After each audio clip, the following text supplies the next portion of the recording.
SDI channel को subscribe करें और बेल बटन पर क्लिक करें ताकि आपको सबसे पहले हमारे नए वीडियोस और लाइव इज्तिमा की लिंक मिले।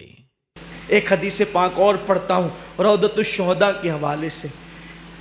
हुजूर अलैहिस्सलाम की बारगाह में सैयदा फातिमा की इतनी मकबूलियत थी कि जब अज़वाज मुतहरात को हुजूर से कुछ मांगना होता तो वो सैयदा फातिमतुज़ ज़हरा को वसीला और ज़रिया बनाते।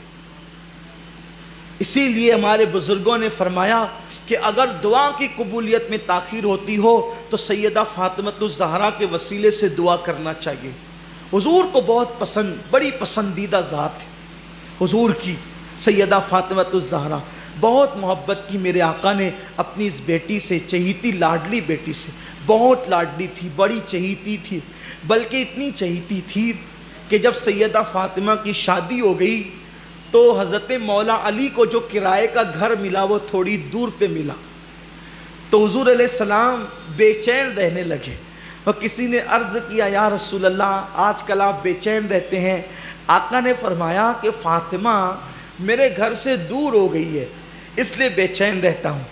काश के मेरे घर के करीब कोई फातिमा को मकान मिल जाए तो अच्छा हो। तो फिर हुजूर अलैहिस्सलाम के हुजरे से करीब सैयदा फातिमा का मकान कर दिया गया। तो हुजूर अलैहिस्सलाम को उस पर भी इत्मीनान न हुआ। आका ने फरमाया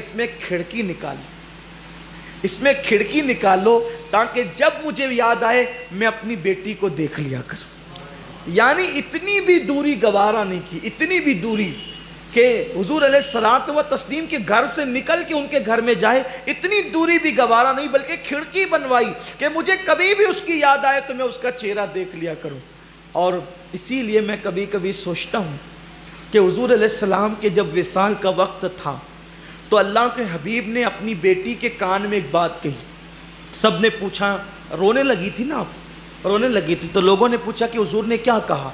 तो फरमाया कि जब तक हुजूर हयात रहेंगे ज़ाहिरी तौर पे मैं किसी को नहीं बताऊंगी। फिर दूसरी मर्तबा हुजूर ने उनके कान में कहा तो आप खुश हो गई और हंसने लगी। जब आका अलैहिस्सलाम ने पर्दा फरमा लिया तो हज़रत आयशा सिद्दीक़ा ने पूछा था कि शहज़ादी ये बताओ कि हुजूर ने तुम्हारे कान में कोई बात कही थी तो आप रोने लगी थी, फिर कही थी तो आप हंसने लगी थी, तो क्या हुआ था वो?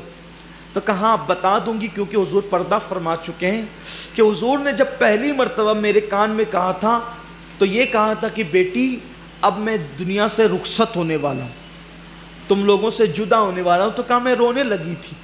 लेकिन दूसरी मर्तबा फरमाया कि बेटी गम मत करो, मेरे अहले बैत में सबसे पहले अगर कोई मुझसे आकर के मिलेगा तो वो तुम ही रहो।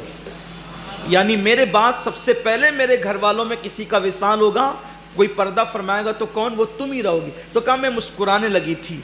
तो जब ये हदीस में पढ़ता हूँ तो मुझे फिर ख्याल आता है कि हुजूर अपनी बेटी के बगैर रह नहीं सकते थे। भाई जब घर में नहीं रह सकते थे बेटी के बगैर, खिड़की बनवा रखी थी कि जब याद आए मैं उसे देख लूँ। तो हुजूर अलैहिस्सलाम ने जिस बेटी की याद हुजूर को सताती थी तो ज़्यादा दिन तक हुजूर ने अपनी बेटी को भी अपने से दूर नहीं रखा। सिर्फ 6 महीने के अंदर अंदर अल्लाह के रसूल सल्लल्लाहु अलैहि वसल्लम ने अपनी बेटी को अपने पास बुला लिया। हुजूर अलैहिस्सलाम का विसाल रबीउल अव्वल में हुआ और सैयदा फातिमतुज़ ज़हरा का विसाल रमज़ान शरीफ की तीसरी शब को हुआ।